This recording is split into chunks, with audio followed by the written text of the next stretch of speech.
Hello, everybody. Welcome to the Orange Pill Podcast. My name is Graham Elwood. We're here from the beautiful Orange Pill Studios in downtown San Salvador, the capital of Bitcoin.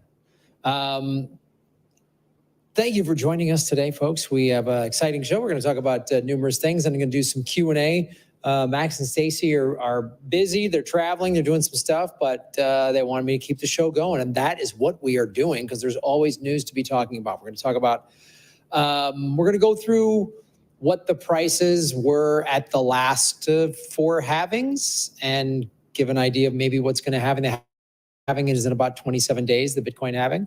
The celebrations for Bitcoin halving parties start in about a little over a week and a half. There's one here at on the 2nd in San Salvador. Then there's a big halving party out at the Mizadi Beach. Bitcoin Beach is having one the 6th, 7th, and 8th. They're having one in Berlin, El Salvador on the 8th and 9th.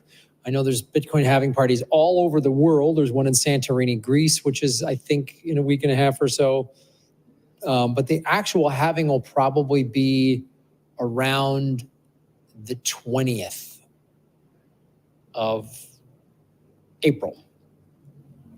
But welcome to everybody in the chat. How are you? Let me know where you are watching from. We have people watching on the Orange Pill YouTube channel, and of course my YouTube channel, and the Orange Pill Twitter account. Say hello.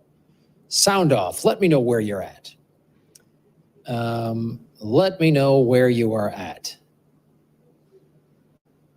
So I see people from all of the chats, from Orange Pill's YouTube and from my YouTube. Love your shows, Graham, from the UK. Right on. You're watching from the, tell everybody in the chat where you're from. It's good to hear Fort Worth, Texas is here. Awesome. Nice. Texas has a lot of Bitcoin mining going on in Texas. Let us know where you're at. Hawaii. Oh, right on, Will. Dude, what island? I love Hawaii. NorCal is here. Outstanding. Someone they're from Flexing Muscles. 1618 is from Flexing Muscles. That's great.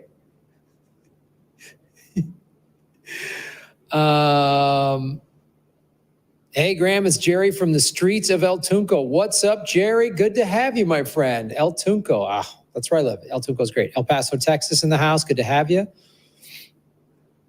Good to get shouting out where everybody's at. Of course, like, share, and subscribe. You see that screen on the screen below to at Orange Pill Pod, at Max Kaiser, at Stacy Herbert, and at Graham Elwood. Hello from Yalta, Crimea, Russia. Oh, wow. Somebody watching from the void. Outstanding. We're going to try. I mean, it's somewhat Bitcoin related. There's a terrorist attack that happened in Moscow. It's Bitcoin related in the sense that, if the whole world got on Bitcoin, we would know all these ridiculous wars. Hey, dude, love the studio digs. Matt S., what's up? Regular to the Political Vigilante Show. This is the Orange Pill Studios. I've been here for 2 months. It's been awesome. The staff here has been fantastic. I learned about Salvadorian music today. There's like salsa music, and then the Salvadorian version of that is called Cubia? What's it called? Cubia. Cubia. All right. I learned about that today. I'm coming from the future of El Salvador to say we made it. Right on. Yeah, what happened in Moscow is pretty rough. I was trying to reach out to Syrian girl. She was live streaming. Let me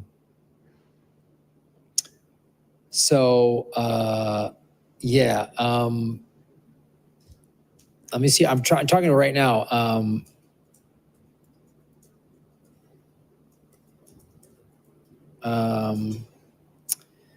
Hold on. I want to talk to someone that's in Moscow. It's relevant in the sense too, in that, Max and Stacy were on Russian TV, RT. I was on it. I didn't have a regular show, but I absolutely, I've been to Moscow. I just reached out to some friends living in Moscow and asked them if they're okay. They said they're fine. Yeah, there's a bunch of people I know living in Moscow right now. So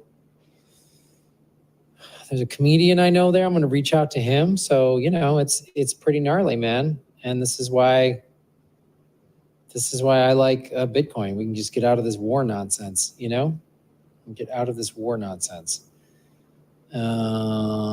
Steve, Big English Stand Up.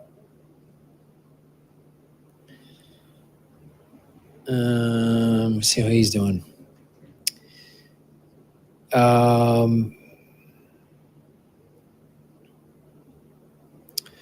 So that's what's going on. We're going to talk about the halving. Yeah, Bitcoin means peace. Absolutely. Peter says he has as many friends in Moscow as well. Yeah, 100 people wounded. Reports said that the U.S. Embassy in Russia knew of an imminent attack. Oh, God. Yeah. Yeah. Should I put more money into Bitcoin right now or wait to see if it goes down a bit more? I have 4K to invest in.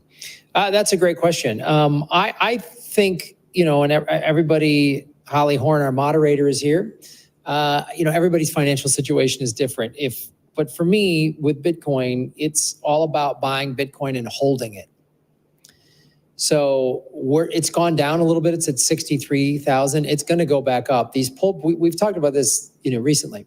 So last week we hit an all-time high of 73,700, roughly right there. And every time there's an all-time high, there's always a little bit of a sell-off. On the show we did Wednesday, Max explained how in the ETF space you have people that put in sell orders when it reaches an all-time high. So there's just always going to be a little bit of a sell-off. So if it was me, I would buy now because it's going to go up, and I would hold on to it.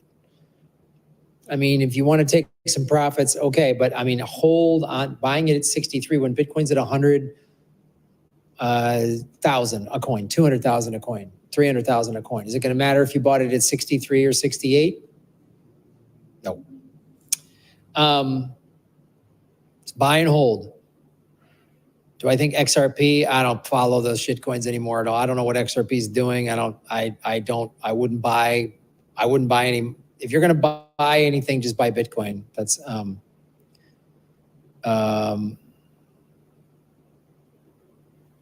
yes. I've been holding since 2021 and portfolio is at 140K. Plus I'm a minimum wage earner. Bitcoin is king. Right on. HODL. Yes.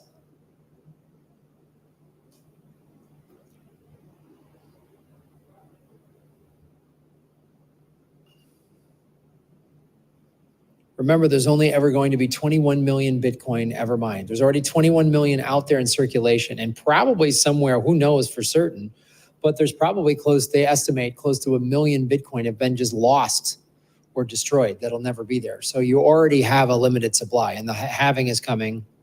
And as I said, 27 days. So yeah, it is a good buying opportunity. It's on sale.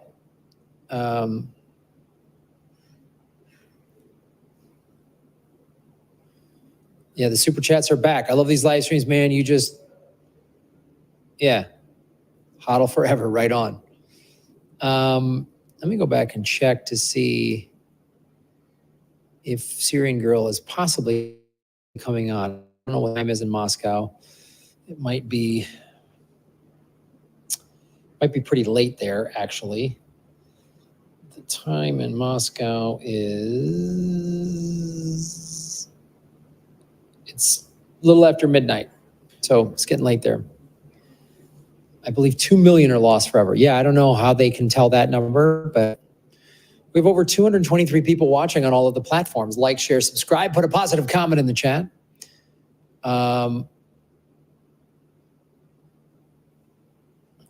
Why don't you like some of the shit coins? They go up with Bitcoin, so why would it be bad to idea and invest in them? For example, Solana.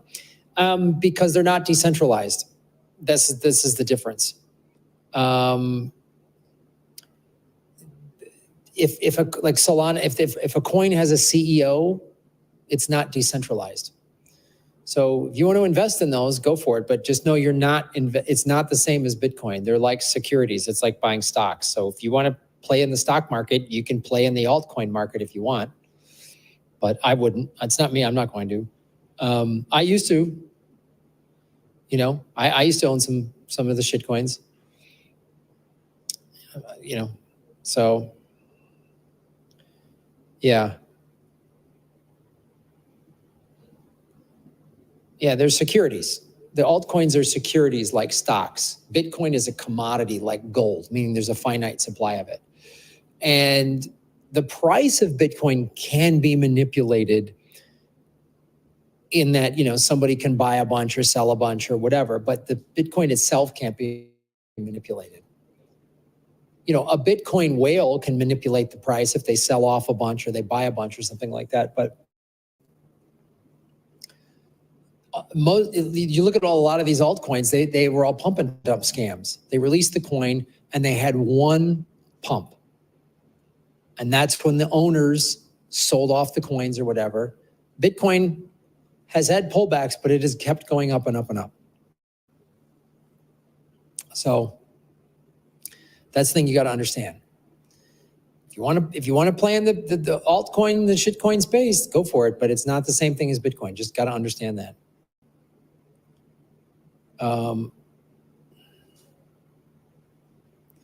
Yeah, Bitcoin is the innovation and can't be replicated. Bitcoin has the ability to pull the keys, unlike the COMEX market. Still have Ethereum, not sure what to do with it. Well, that's a great question. If you still have some, like if you still have some Ethereum, depending on the price you bought it. Like I know someone who bought a bunch of Ethereum when it was under 400 and they're still holding it, which, all right. What is it at today? 3,400 or something like that. And they're hoping it's going to go up to 10,000 and then they'll have a bunch of money. That could happen. Or you could just convert it to Bitcoin and know that it's going to go up in the long run. If you hold Bitcoin for roughly 5 years, you will make money. Look at every 5-year cycle, you've made money. Why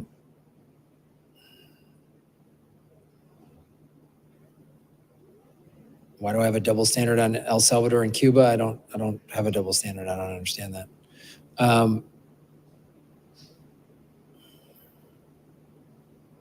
I too once was a shitcoiner, then I grew up. So someone is asking some questions about the I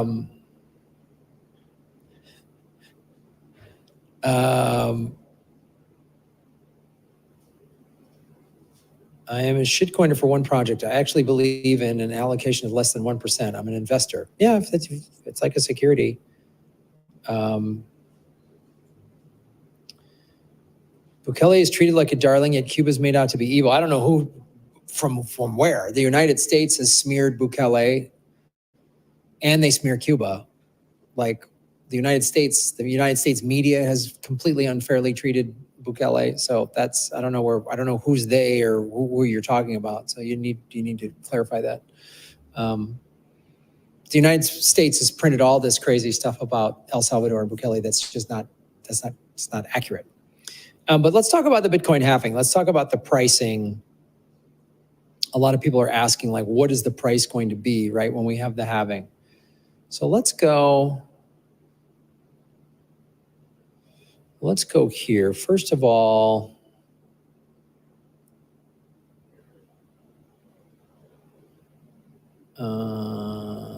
bam. Okay, so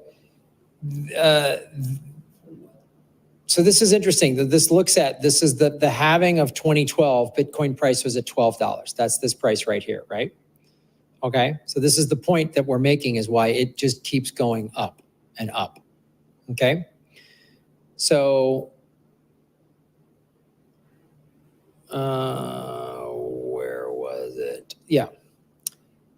So then this is the 2016 halving. The price of Bitcoin was $648.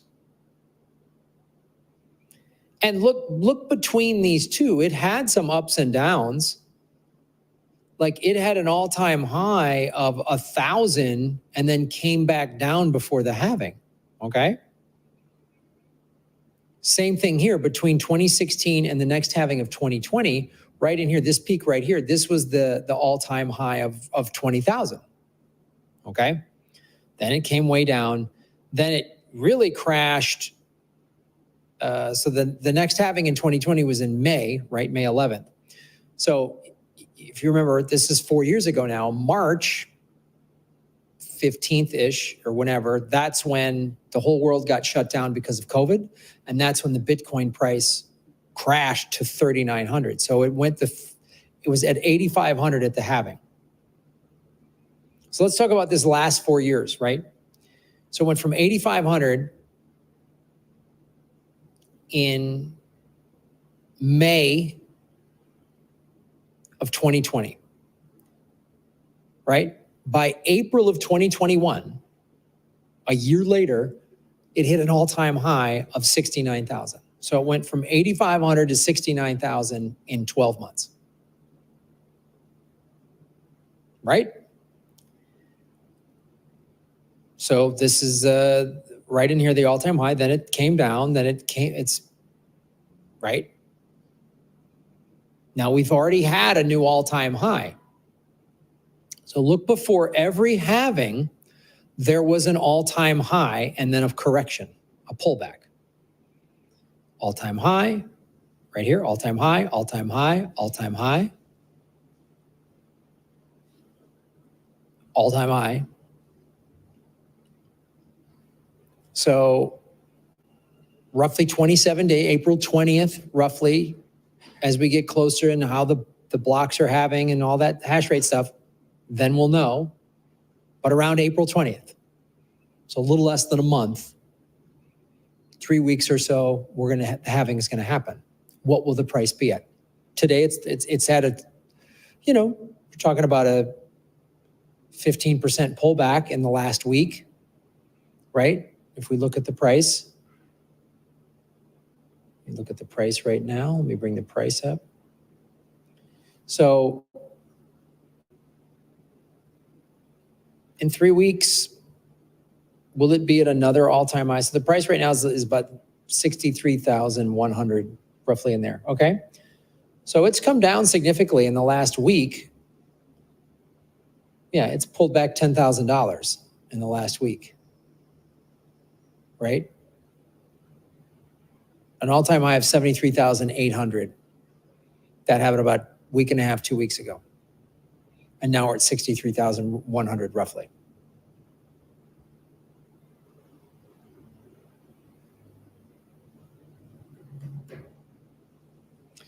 So any number of things could happen before the halving, but I think after the halving is when the price will start going up. Because again, every one of these halvings, there was a new all-time high. Every one of these halvings, there was a new all-time high. So there's going to be a new all-time high.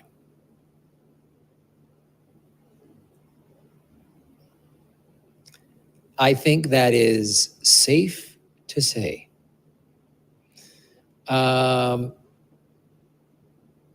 It's never done less than 500% after halving. Yeah, I mean, it's gone up insane amounts. I mean, 8,500 to 69,000. I mean, that's a $60,000 increase. What is what is that? A 7, an 8X? I mean, that's pretty insane. How high are we going by the end of 2024? Well, okay, so let's talk about that. Let's go bring this back, and I have another bookmark here. This is from Max, right? So the House just passes a $1.2 trillion spending bill. Max writes, thank you, word I'm not going to say, $220,000 in play. So this is the thing, we've talked a lot about on the show that Max keeps kind of reiterating. Stacy's reiterated this with all of the money printing, right? This will, in the long run, benefit Bitcoin. So we've talked about this before. There's roughly $400 trillion in global assets. If you add up all of the assets of everything, everyone's bank account, everybody's gold, stocks, 401k, pension, whatever, it adds up to $400 trillion. Bitcoin right now is about $1.4 trillion in market cap, right? So let's see what it's doing. It is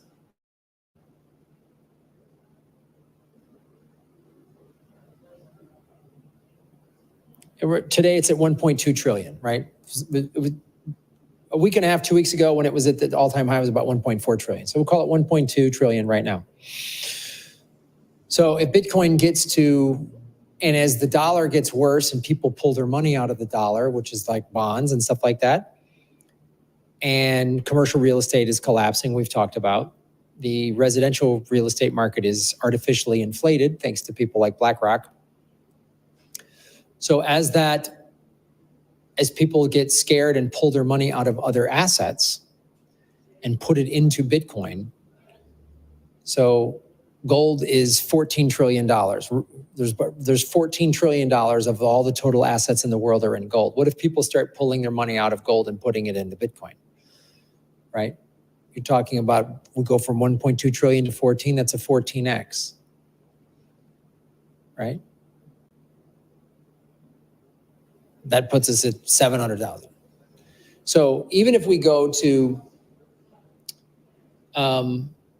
if we just get to 1% of Bitcoin gets to 1% of global assets. So that means we go from 1 trillion to 4 trillion.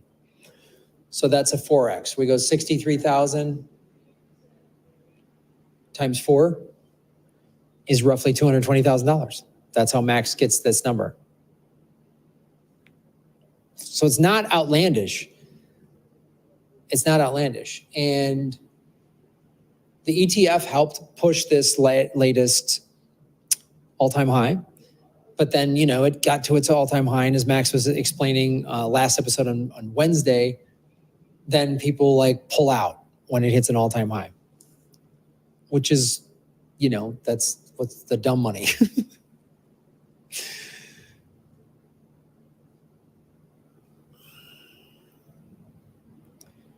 So, some people are saying $220,000 by December. It could be that by the summer.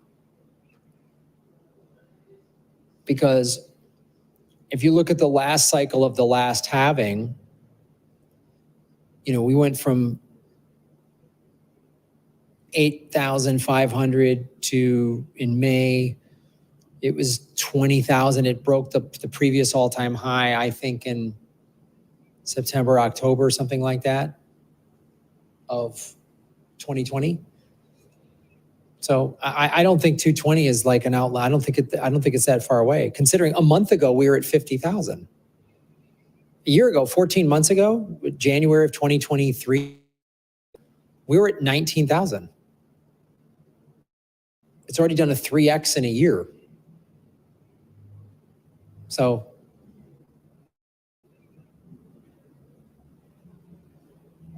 let me bring this in, this other bookmark.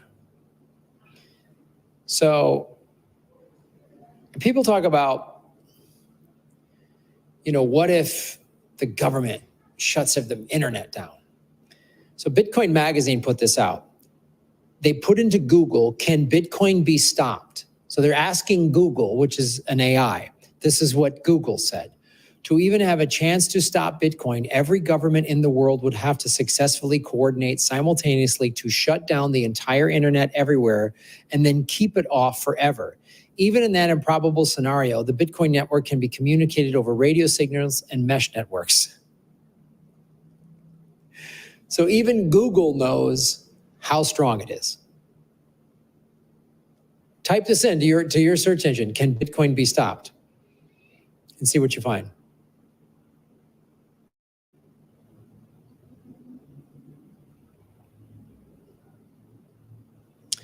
Bitcoin has pulled back more in the last 2 weeks than it was priced in USD before that last halving. Hold and don't let us your hands, Bitcoin. Yeah, exactly.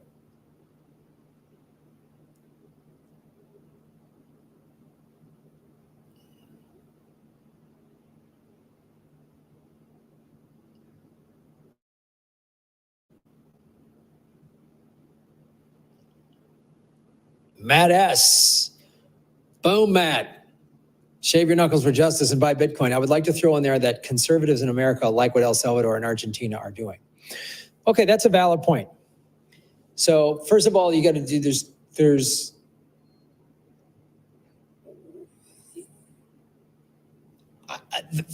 you have to separate the two. Milei has not made, he's done some things differently. So Bukele made Bitcoin legal tender in this country. Milei has said you can use he's included Bitcoin in their currency.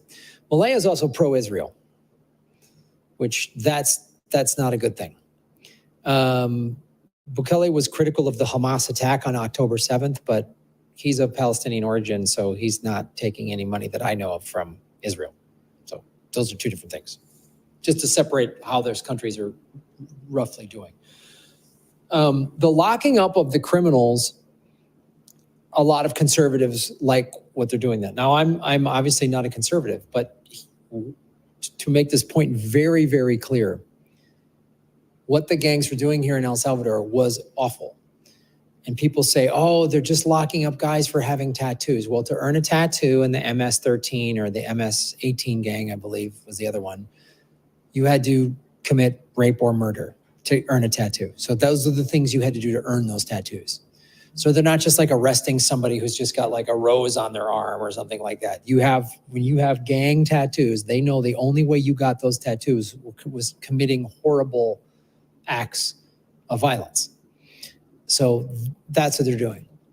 And this country is so safe. Last night there's a guy that I kind of run into, a surfer, and we work out at the same gym, and we just started talking. And he's been coming down here as a surfer for like 10 years, a couple months every winter. And he was like telling me what it was like. He was like, oh man, it was so dangerous and no one was here. And you couldn't leave your flip-flops on the beach when you went surfing. Someone would steal them. And all of the hotels had armed guards, and it was really, really dangerous and scary. So, Matt, I know you've watched my other show, Political Vigilante, and I'm very critical of American police abusing power and the American prison system, which is a for-profit prison system that has people locked up for smoking weed. That's not good. That's not what's happening in El Salvador. It was the murder capital of the world. The capital, San Salvador, where I'm at right now, in the downtown main square, you couldn't go down there. It was not safe. You couldn't pull out your phone. It would be ripped out of your pocket. And now, Salvadorians were paying roughly $5 billion a year in extortion money. If you had any type of business at all, twice a month, someone would come and pay. We interviewed Bob Gillespie like a week and a half, 2 weeks ago, and he was down here like 10 years ago. And he said, oh, Graham, he went to a restaurant and the guy had to pay $500 a month or whatever. There's a woman living in in the Airbnb I'm staying at, the little hotel Airbnb I'm staying at. She's Salvadorian. She was saying her boyfriend at the time owned a gym and he had to pay every month. And they had a friend who had a gym in another part of town. And he said, you know what, I'm not paying the gangs anymore. And they killed him. They killed him. We had Reina Chicas on this show a month ago, and she said every single Salvadorian was affected by the violence. Either it happened directly to you, or a family member, or somebody you knew. Everybody. There's nobody that had nothing that never had. Everyone was affected by it. So they were in a state of emergency, and he did what had to be done. And now the country is safe and thriving. And it's not like the nonsense that, and I understand that like lefty criticism of like, because in America we had Joe Biden and Bill Clinton sign the Biden crime bill, which was awful. That bill was used to demonize largely the Black community and Latino communities, and it was a for-profit prison bill.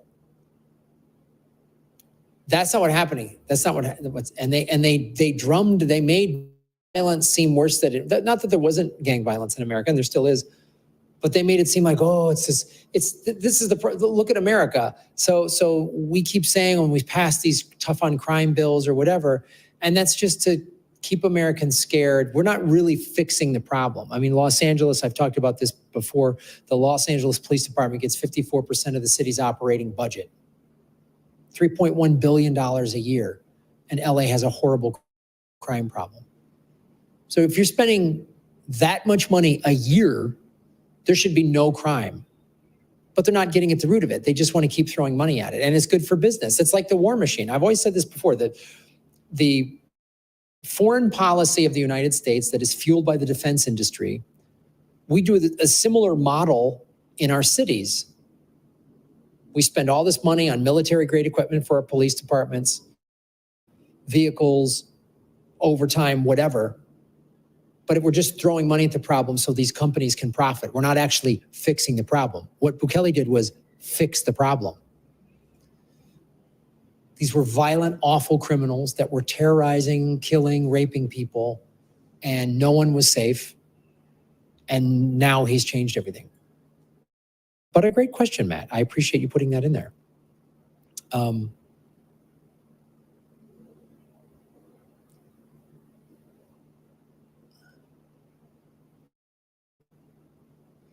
on, let me get that fixed.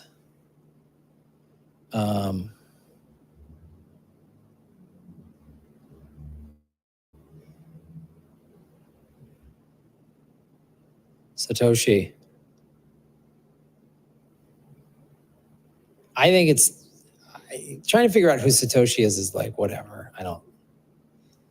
I think Satoshi, whoever that person or persons are, were smart enough to make sure no one's ever going to find out who they are, ever.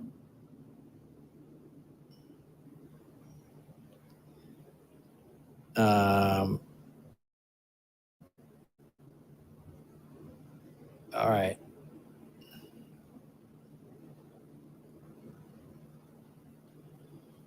Folks, you can support the show like Matt S. did and hit the super chat button. Thanks, Matt. Man, good to have you here, Matt. You always ask great questions.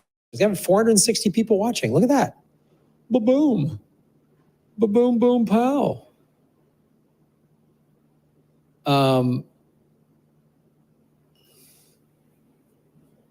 And you see, that's the thing I like, Matt, and anyone in the chat, when it's totally fair to ask these reasonable questions. What drives me nuts is just this like, no, he's bad, just screaming accusations. Asking a legitimate question. You want to know what is this? You want to honestly get the answer rather than just, I'm right, you're wrong. And it's something Max and I talked about. We've talked about on the show numerous times of, this country has lost its ability to have like discussions and debates. That's what makes a democracy, is you should have debates. And you should be able to ask questions. Now, some people flip out when you even just ask certain questions. That's not good either. Or people just come at and start accusing. So that's what I like, Matt, is you ask, what do you think of this? This is a reasonable question, they're good questions to ask.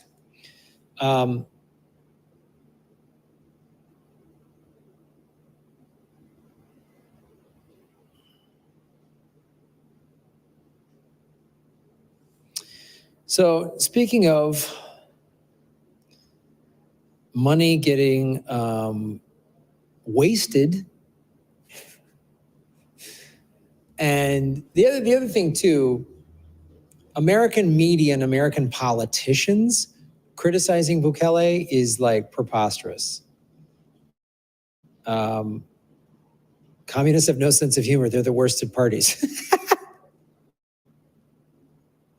Extremists of any, like the religious right is usually pretty unfunny. Like some lefty activists can be humorless. If people get all bent out of shape, then they're not funny.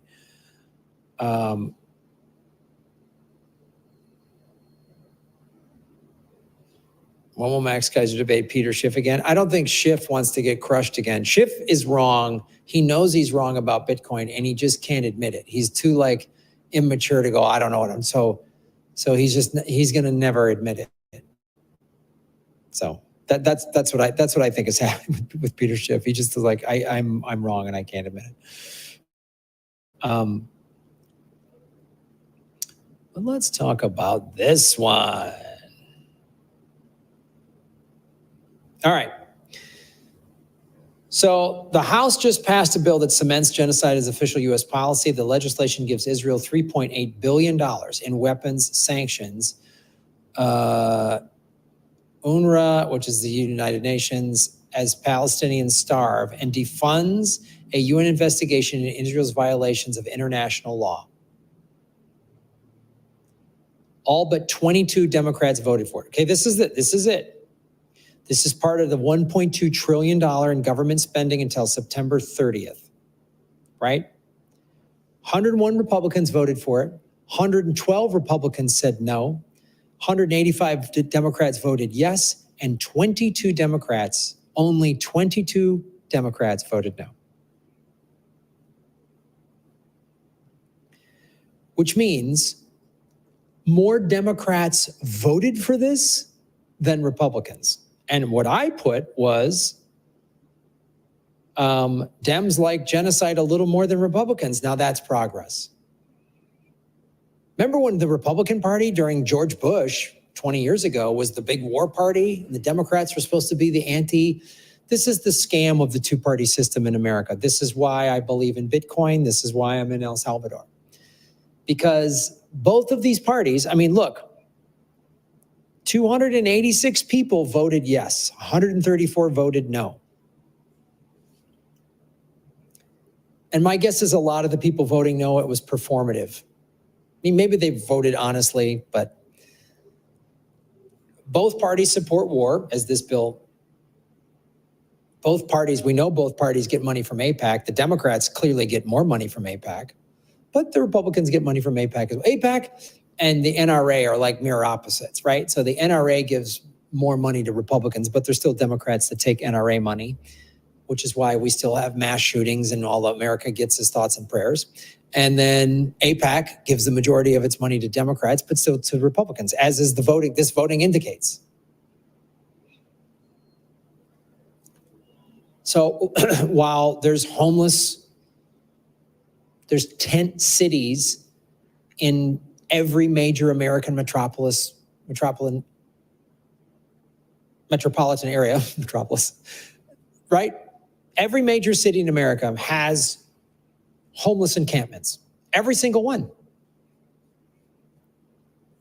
You know, San Francisco is worse, but every single city has them. I was in San Antonio, Texas, like a year or two ago. They have them. They're everywhere. Homeless people are everywhere. And we can't seem to fix that problem, but we can send $3.8 billion to Israel. We don't have free healthcare in America. We don't have Medicare for all. You know who's got free healthcare? Israel has free healthcare. And we even know, I mean, Bukele pointed this out. I've known about this for years, but I'm so glad Bukele pointed this out when he spoke at CPAC is Americans, we don't even need to pay taxes because the United States prints money. It could print money and just, we all have free healthcare and free college. They could erase student debt. They could just do that if they wanted to. But they make us pay taxes, which taxation is theft. And then they just print a bunch of money and send it out to the war zones.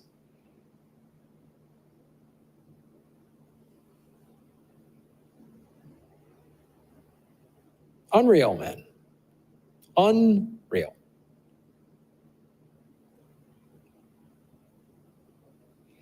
This is why I'm a huge Bitcoin proponent.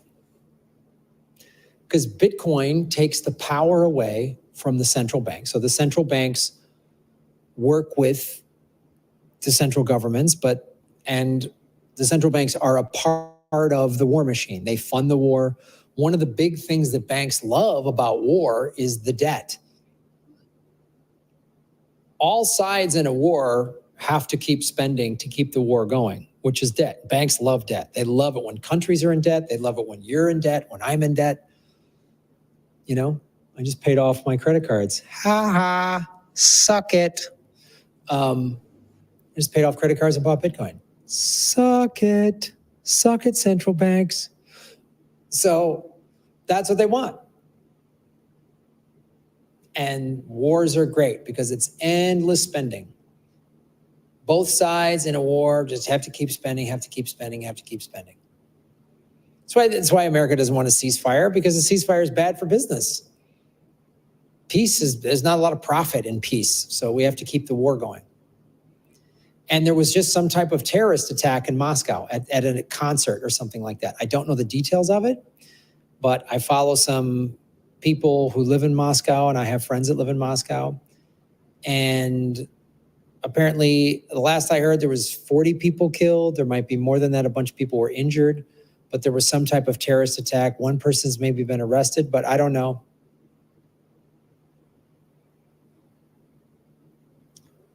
And I don't know who did it, but some Israeli officials very recently were like, Russia's, they won't help Israel, so we're anti-Russia.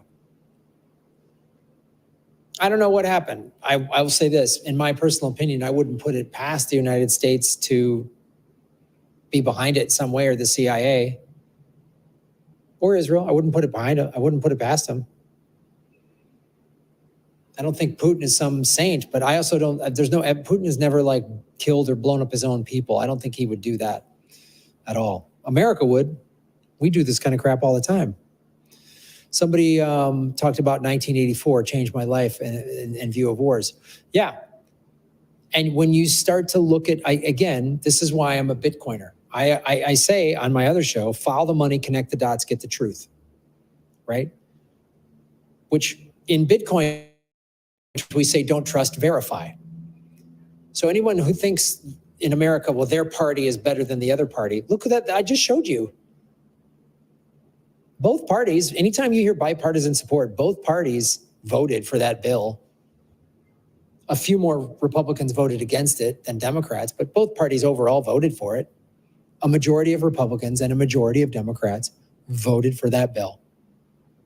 Spending $1.2 trillion, 3.8 billion of it goes to Israel to keep this genocide, bombing hospitals and killing children and saying we're stopping Hamas. No, you're not. When you're bombing children, you're not stopping Hamas.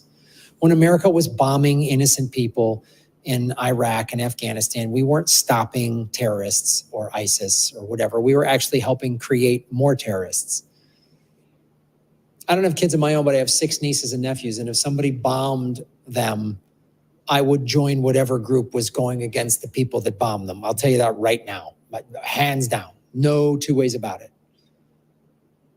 You can't bomb and oppress people and kill innocent people and then act shocked that people go, well, you're killing me anyway, I might as well fight back. That's what I would do. So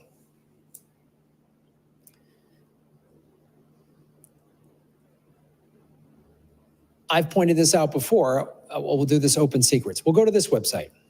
We're going to do this. So I've done this before, but I haven't done this on this show. So this is something that go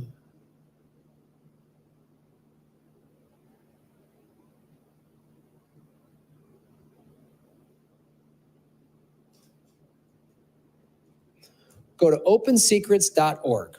I don't think I've ever done it on Orange Pill.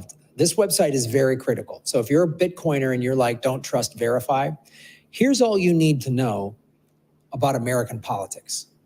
So Open Secrets is a non-for-profit, nonpartisan, right here, nonpartisan, independent, and nonprofit. Open Secrets is the nation's premier research group tracking money in U.S. politics and its effect on elections and public policy. Our mission is to track the flow of money in American politics and provide the data and analysis to strengthen democracy. Okay? So for those of you who aren't aware, maybe there's people in other countries, but elections in America are, the overseeing governing body is called the FEC, the Federal Elections Commission. If you make a donation to any political candidate or party or campaign that is $2,000 or more, you have to fill out all this paperwork and it's declared. So what this does, what Open Secrets does is is track who gets what money. It cuts through all the bullshit. Don't read a candidate's or your favorite, even a politician you voted for. Don't read their Twitter page. They're going to say this and that, and their website. Oh, we're this, I'm against that. See where they're getting their money from. That will tell you the truth. So I'm going to type in defense industry spending. Well, first we'll do this. Defense sector spent $101 million on lobbying during the first 3 quarters of 2022. So all this war that's happening in Ukraine and Israel, what Israel's doing, it's part of the war machine, okay? But then let's go back, candidates.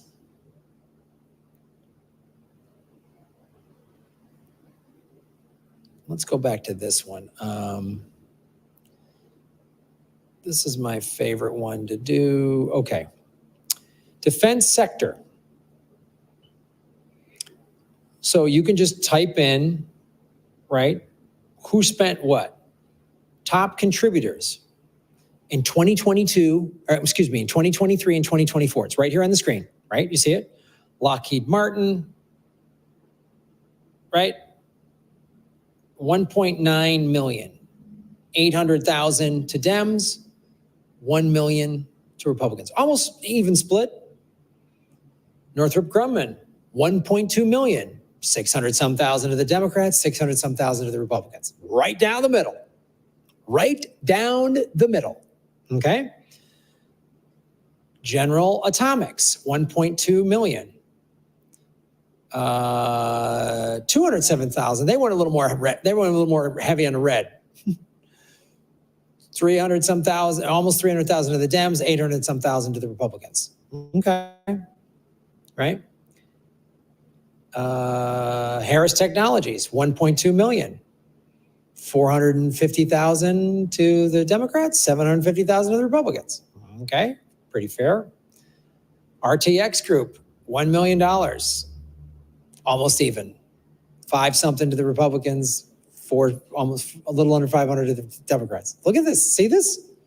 I'm not making this up. This isn't conspiratorial. I'm not coming up with this is open secrets. This is a matter of public record.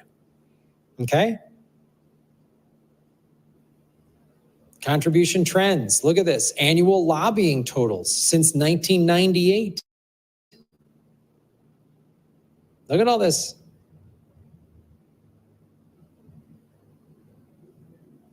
$2023. Look at this money.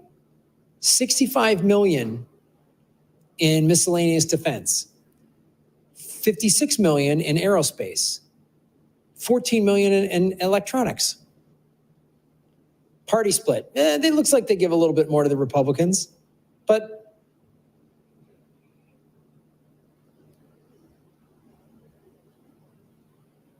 they spend money on war. Let's do this one.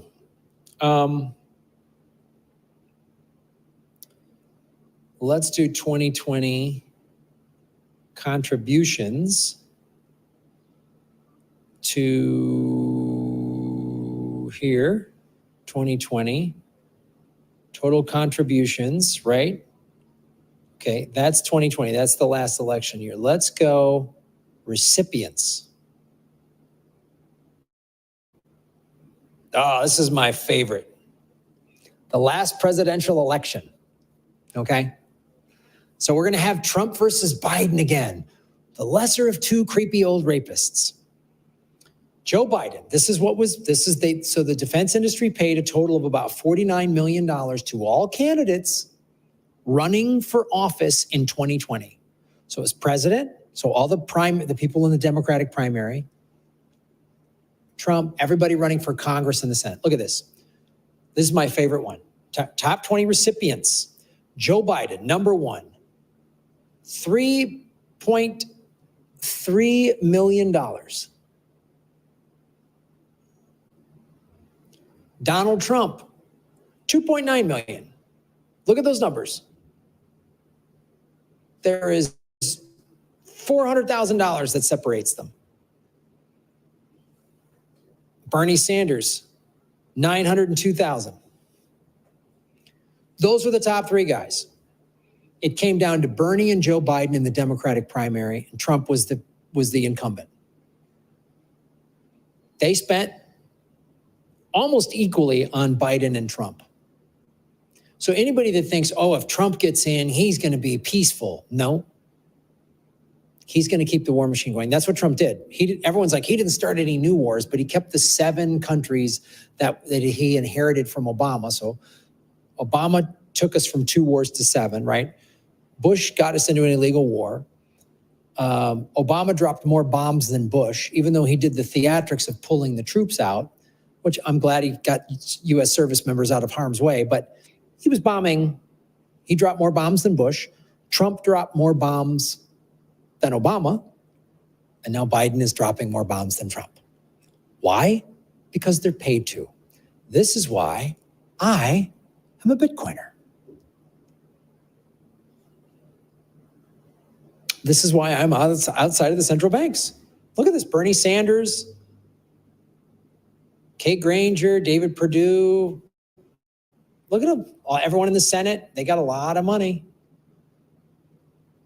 Republican and Democrat, John Ossoff, Jamie Harrison, Liz Warren. Oh, Bitcoin's bad for the environment, but I'm going to take $358,000 from the defense industry. That was just the money she took in 2020. Now, she was running for the White House, so they're just hedging their bets. They were just hedging their bets. Everybody running for president got a little taste. Every single one, but the 2 biggest ones. So what do you think is going to happen in 2024? When these 2 guys start running again, when they start actually getting out there and campaigning against each other, the defense industry will spend this money again.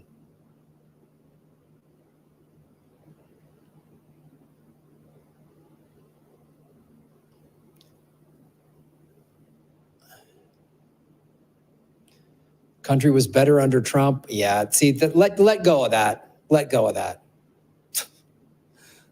No, it wasn't. Trump bombed everybody. I mean, it's awful. Biden is an awful president. So is Trump. Let go of that, like, lesser of 2 evils crap. Let go of that, like, hey, Trump, the shit sandwich Trump made us eat tasted just a little bit better. It was still a shit sandwich. These guys are awful. They're awful. Neither one. Vote third party. Like, these guys are awful. They're awful. They're going to keep bombing. Trump gave a $1.4 trillion tax break to the wealthiest Americans. It's awful. I don't want either one of them to win. They're awful. Like, that thing is, they're so bad. There was a Democratic primary in 2020, yes. When I was in Iraq, the L3 contractors made about $300K a year, and I made about $30K for doing the same job. Oh, I've heard that story so many times, Robert. I've been to Iraq and Afghanistan and Kuwait as a stand-up comic to do comedy shows for the military. I was in Afghanistan 04, 06, 07, and I was in Iraq 07, 08, and 2011, and I was in Kuwait in 2012. I saw that so many times. I saw so many guys like, man, I'm making 30, 40 grand a year for the military, and these contractors are making 150, 200, 300 grand. Like you said, I heard that story so many times.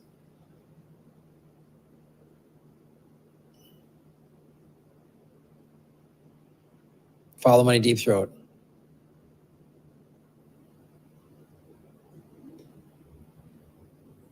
Rich Dad, Poor Dad. Yeah, that's a good book.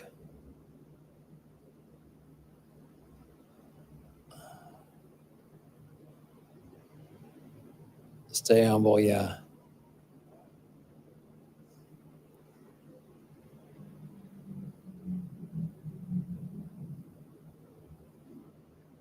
Yeah. He kept Assange in prison. That's the other thing, too. Assange called out the crimes of the United States empire. He called them out under Bush, under Obama. Obama put, Chelsea Manning in jail. Trump could have let Julian Assange free, didn't. You're nitpicking over who's a better serial killer? I mean, it's literally like, well, I'm voting for Ted Bundy because at least he didn't eat his victims like Jeffrey Dahmer did. He just beat the crap out of these women and cut them up. And, that's all he did. I'll take that over a cannibal. Like literally the bar is so low. That's what we're discussing.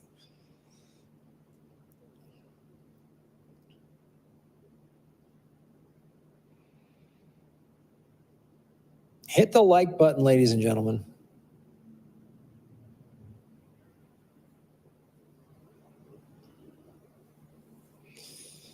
Yeah. This is why I'm a big Bitcoin proponent.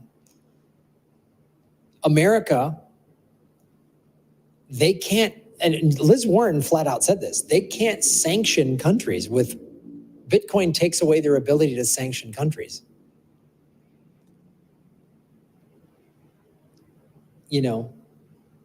Like they can't use the IMF. The IMF wants you to go into debt. The IMF is just like a regular bank. The way a regular bank wants you and I to just rack up credit card debt and buy shit we can't afford and then keep us working in some shitty job. The IMF just does that on a nation state level, right? That's what the IMF does. We'll loan you money, but then we'll ultimately make you addicted to our money and just, ruin your economy and to make you have to borrow more money from us to fix your economy. So when El Salvador was like, yeah, we don't need you, man. They paid off a bunch of their money last year. And now they've put over 5,600 full Bitcoin in cold storage, right? So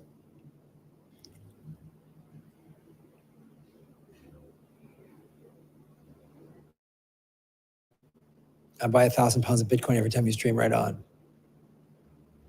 The real tool of sanctions is a Swiss system for international transactions. That's a great point. Getting back to El Salvador. So there's roughly 3 million Salvadorians living abroad, mainly in America and Canada, but living in other countries as well. And they're have been sending money back home and having to pay these fees, these SWIFT codes and PayPal and all this other crap. And with Bitcoin, you don't. You have to pay a little fee to send the money, but it's nothing. It's pennies on the dollar compared to what you were having to spend sending fiat currency down to your family in El Salvador or anywhere you live. I was just looking at the Philippines. The Philippines has some Bitcoin bubbles. They have a Bitcoin island. Philippines looks beautiful, looks warm, looks like there's good surf, looks like there's a cool, affordable culture there. The Filipinos I've met in the US, in Los Angeles and in, there's a lot of Filipinos in Hawaii. Really cool. So that's what I'm looking at. Is there going to be a Bitcoin supply crunch? Gee, I don't know. That's a great question. I don't know. There could be. That could drive the price up. I think the hyper-Bitcoinization is coming to where things will start to be priced in Bitcoin. Instead of like this house costs 400,000, they'll go, this house costs 5 Bitcoin or whatever. I'm a snowboard and race car driver though.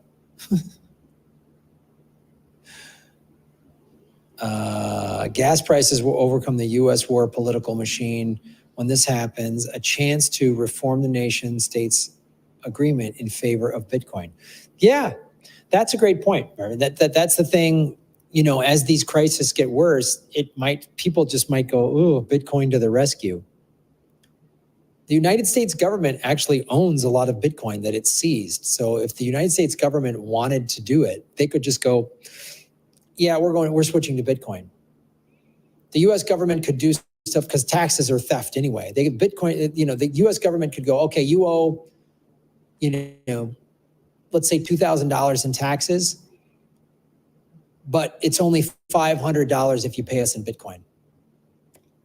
That would force people to go, what's this Bitcoin? I'll figure it out. I'll convert it to Bitcoin and pay them in Bitcoin. So I'm saving all this money in taxes. The US government could do that. Yeah.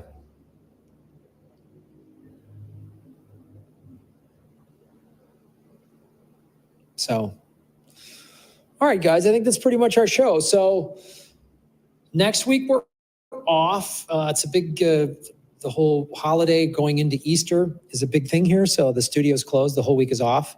And then we'll be back Monday, April 1st. And that'll be my last show because my deal was to come down here for 2 months, which has been awesome. It's been an awesome thing. And I will do my last show Monday, April 1st. And then hopefully I'll be back. We're still working on all those details and stuff like that. It's been really cool. Working with Max and Stacy has been awesome. The crew here has been fantastic. Salvadorians are so nice. It's so, it's such a cool environment here.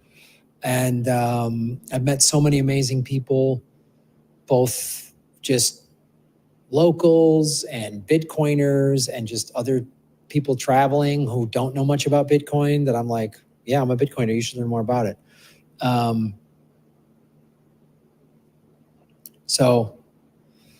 Yeah. But I gotta, so April 1st will be my last. So next week we're off. Then we'll be back April 1st. That'll be my last show. April, I'll be back in the States because I've got some work up there to do, which will be cool. But I'll be back down here for sure because I really like it. And I'm just working out, details and hopefully coming down here on a more permanent basis and doing the show more and expanding and doing a lot of cool stuff. We got a lot of cool stuff in the works. So very, very exciting. Don't stay away too long. I will not stay away too long. And I really appreciate it. It's been cool. A lot of you have started to watch the show and like what I'm doing. And obviously you like what, Stacy and Max are doing. But we're going to be doing more cool stuff, more scripted content, movies, TV shows. That's kind of what we're working on. So there's a lot of moving parts to that. We're just kind of getting that all lined up, and that's going to take a little time, and we'll have more updates on that. So have a great weekend. Like, share, subscribe. Again, you can see all of our below at Orange Pill Pod, at Max Kaiser, at Stacy Herbert, at Graham Elwood. Bitcoin meetup, April 7th in El Zonte, right? Yes, that's the Bitcoin. Well, first, I think there's a meetup on the 29th, a week from today. That's the last Friday of every month, I believe. And then there's the big halving party in Bitcoin Beach, which is, I think, like the 7th and 8th, or 6th and 8th, 7th and 8th. Go to I think it's Bitcoin Beach website and or Twitter, which is at Bitcoin Beach. But if you're in El Salvador next week, there's a bunch of events, or the week after. April 2nd is the Me Premier Bitcoin halving party, which is in San Salvador. And they're having a graduation ceremony for the students. Me Premier Bitcoin is really cool.